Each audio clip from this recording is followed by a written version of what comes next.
Hi guys, it's Kamau again. Welcome back to my channel. And for those who are just joining, please subscribe. Now this is round 26 of the game, this or that.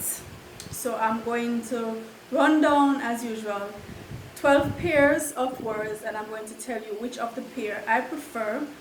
And I'm encouraging you, welcoming you to drop in the comments and tell me what you prefer, which of the pairs you prefer. So number one, colony or sovereign state. So I'm of course talking about my country, Jamaica. Although maybe just general, this goes for all countries, right? Well, in Jamaica's case, we gained independence from Britain in 1962. So that was 58 years ago, right? We were a colony of Britain, of England, and now we are independent.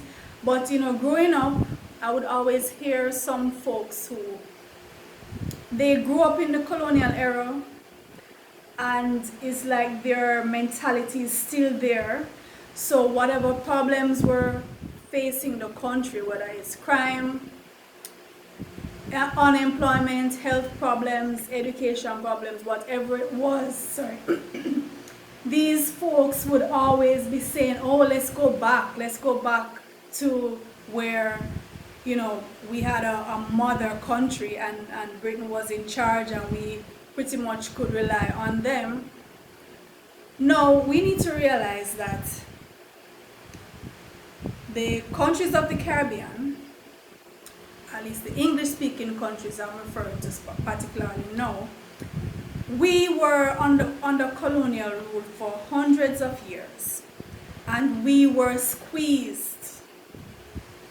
Profit was squeezed from us. We did not benefit. The country itself did not benefit. The England benefited. When sugar was king, as we say, you know, all the profits went across the Atlantic. Now, when we fought for our independence, we fought for our freedom, and we fought for independence. Now we must realize that these colonies were left in a dire state of impoverishment. So it's going to take some time for us to, and we were left on our own. After we were milked, squeezed, we were left on our own. So it will take some time to get our bearings, you know, to be able to work things out. So for you to say, you know, any problem that arises, let's go back, let's regress to a state of colony status, I think is just a lack of courage, a lack of imagination on the part of those persons. So I'm definitely all for sovereignty of nations, right? However long it takes to get your bearing, to get your foot solid, notwithstanding the fact that we were at a disadvantage to begin with, but however long it takes, let's go for it. You know, let's keep working towards that. Number two. So we're talking about shoes now. Heels or flats. I hate heels, always have hate heels, even though I like the way I look in heels, right? I think most women just look sexier in heels, and I think that's why they wear it, because they complain about it. You know, it makes their feet crooked, twist. Sometimes I look at some ladies' toes, the way it's contorted, disfigured, to match the shape of the shoes after wearing it for so many years, and they complain about it. They take it off as soon as they can, but they still wear it because it makes them look a certain way, and this in their mind is what men like. I like how I look in heels, but most times you see me, I'll be having a flat heel shoes, no more than 2 inches. Preferably sandals, preferably flip-flops, truth be told. So Yeah, I don't think heels are good for the spine. It's not good for the whole, your posture, you know. So it's a give and take thing, but when certain occasions, certain outfits, I will wear heels, but nothing too high, not the 6 and 8 inch um, weapons of destruction that I see some ladies in, but generally speaking, I'm going with the flats. Number 3, mama or mommy. Why am I asking this question? Well, my children call me mama, they always have. And I started having kids very young. I was 21 when I had my first child. And I just wanted to be called mama. Everybody else in that age group was being called mommy. And they used to frown at me. It's like they're saying, why would you tell your kids to call you mama? It sounds so archaic, so old. That's grandma stuff. So I was the odd one out, because everybody else, mommy was so cute and young, sounded young. My children call me mama, that's what I prefer. Mama to me is just more grounded, more maternal, more ancestral. It just makes me feel more like a mother. I don't know, I guess it's sentiments attached, but I'm going with mama. And actually I call my mother mommy, but that's what she wanted me to call her. That was the norm, and I call my grandma mama. So that was the point everybody was making, that is going to make me seem old. I didn't feel old, I just felt more maternal. Number 4, English or patois. Now, Jamaican patois, I just call it Jamaican. It's a Jamaican language. It's a language, if you ask me. As much as English is a language or any other language, because they all borrow from other languages. They're all, French is 50, English is 50% French, plus other languages. So I am very proud of my Jamaican language, and certain things I just can't say in English. Certain things that I have to say, I just have to draw for the patois, And I'm very articulate in English. I can hold my ground. I can fend for myself in English, certainly. But Jamaican is my first language. English is my second language. And given a choice, always going with the Jamaican patois. Now, I have had, in growing up, we were told in certain places and certainly at school, you are to speak proper. Speak proper. So what they mean is don't speak patois. Patois was supposed to be reserved for when you're at home, when you're talking to your friends, but not when you go out in public, not at school, not, So it was something shameful. And you were told that you speak bad. You speak bad when you're talking in your native language. And I have had parents come to me and ask me, do you allow the children to speak patois at school? And I said, certainly. And in their mind, that's something wrong, because you should be always speaking proper English, standard English. And as a teacher, in their mind, you should not allow the students to speak patois. No, I'm totally in opposition to this. I teach in English and patois. And you can get anyone at any time, depending on what I have to say and how I need you to understand what I'm saying. So certainly bilingual education at my school. I am very proud of my native language, my Jamaican language. Number 5, sun or shade. Well, I'm going with the sun. I know everybody else is running towards the shade. I'm going with the sun. I don't mind the sun at all. I mean, I'm not going to stay in the sun till I get a sunstroke, right? But I don't mind being out in the sun any hour of the day. You have persons who don't leave the building during the day, like from 10 to about 2, they have to be indoors or they have to be in a car, in a vehicle. You will not catch them on the road out in the sunlight. They're like grubs running from the sun. The sun is healthy, the sun is good. Brilliant sunlight is good for your skin, good for your whole immunity. And we are the people of the sun, we're the sunshine people. Now, I live in a community that's called the Sunshine City. Portmore, the Sunshine City, we get plenty of sun.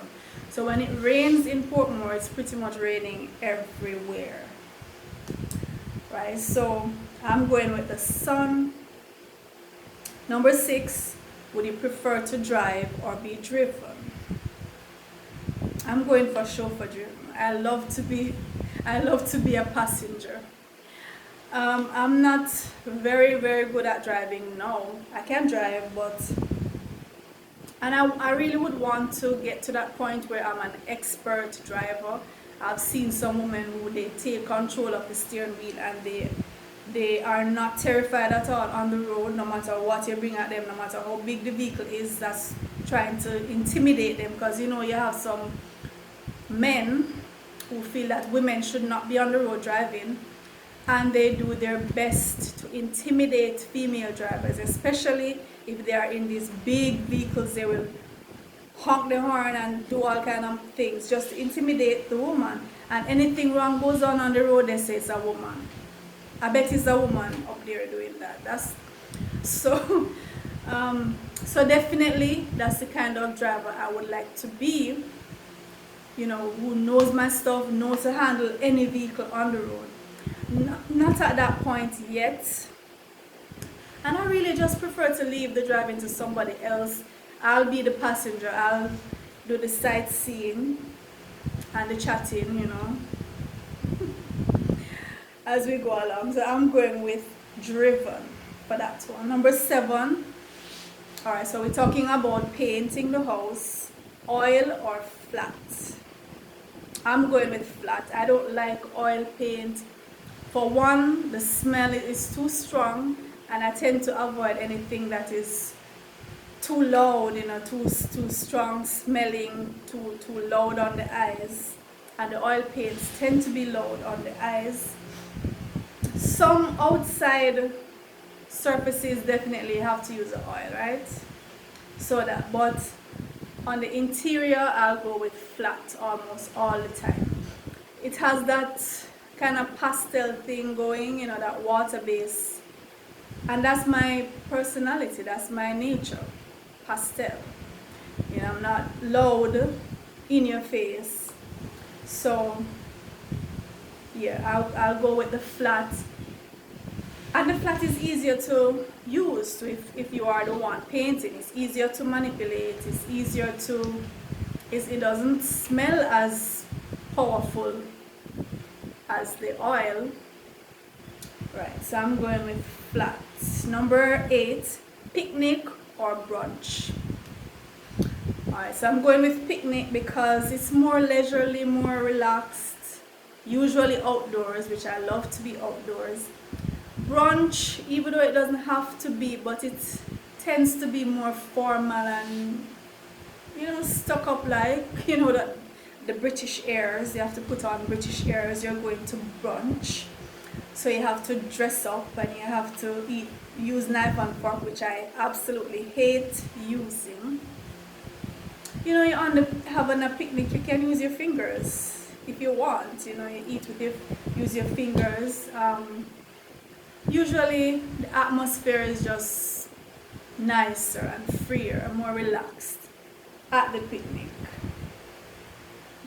So usually they're chatting, laughing with your friends, it's just whomever you invite, pretty much. At the brunch, you're likely to have anybody there. So picnic is cozier, more relaxed. Number 9, movies, cinema or home theater. So I'm going with the cinema. I enjoy going to the cinema. I enjoy you know, the whole ambience of the cinema, the big screen, the vibrant colors, the sharp colors on the screen. Not too much the sound. Sometimes the sound can be, you know, a bit too coming at you in the theater. But I definitely love the ambience of the theater.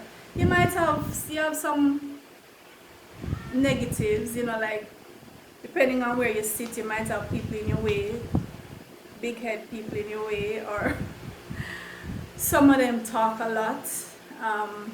And of course you have the intermission, you know, which can be disruptive. But all in all, I'm going for the cinema. I'm going for the cinema. I prefer to you know, make an event out of the movie.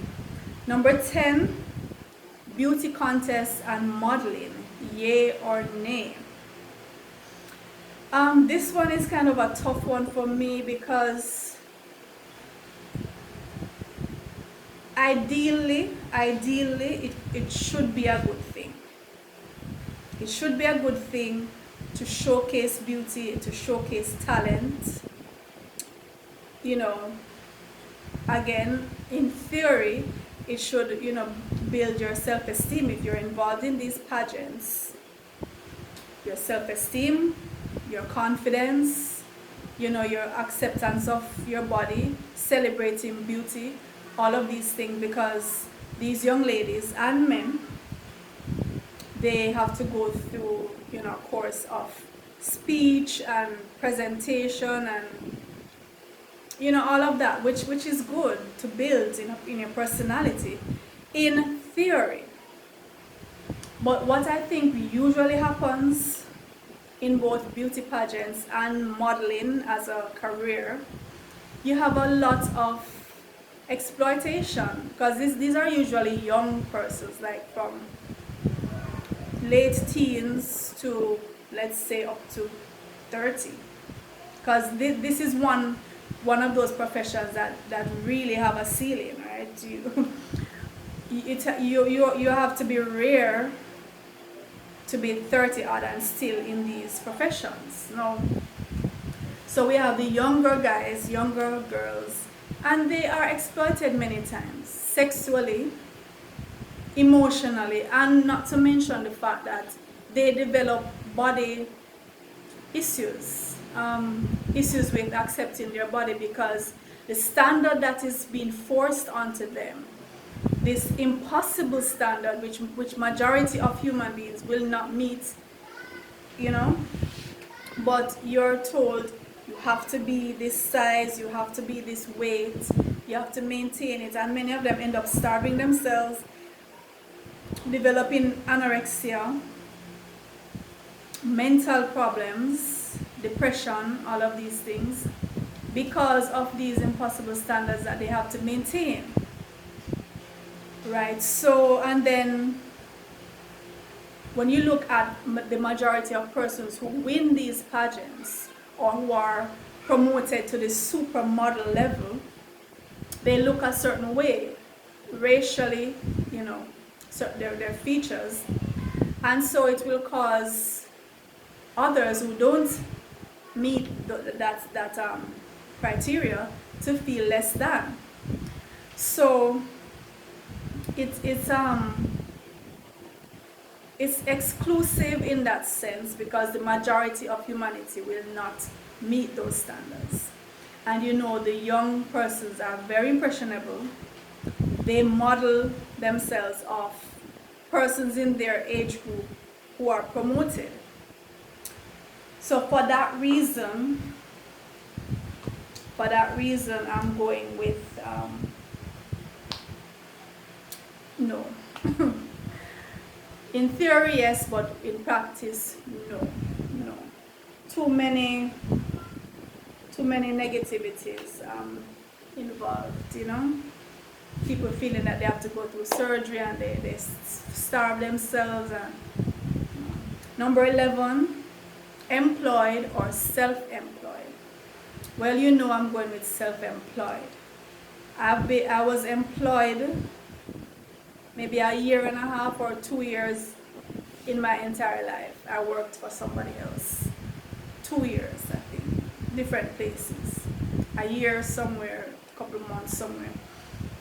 So I knew from very early that I could not exist in that kind of situation. I had to have my own thing. I'm a leader. I'm a born leader, visionary, and I love creating opportunities for others as well. So definitely self-employed. I want to be directly involved in the decision-making aspects of whatever I am doing, right? So, yeah. I'm driven, I'm self-driven, self-motivated, and these are the qualities that an entrepreneur should have. So once you find that you fit that criteria, go ahead, launch your own thing, and create opportunities for others. But not everybody will want to be the entrepreneur. Some people are quite content with being employed, and there's nothing wrong with that.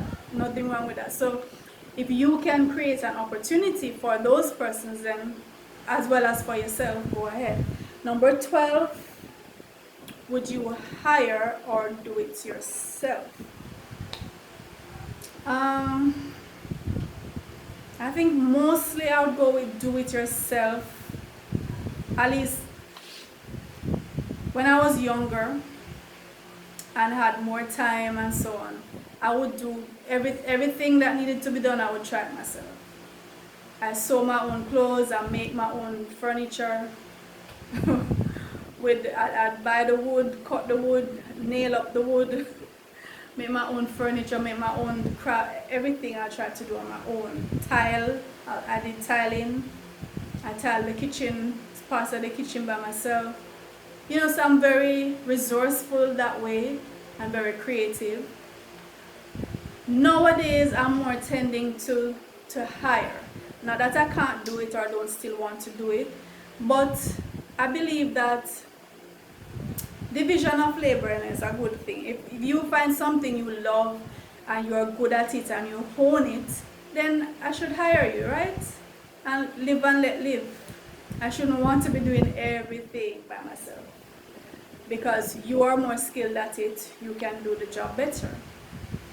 And I don't have the time anyway now to do those things. So at this point, I would say hire. I would definitely, once you're good at what you do, I'll definitely hire you so you can make a living and get some food.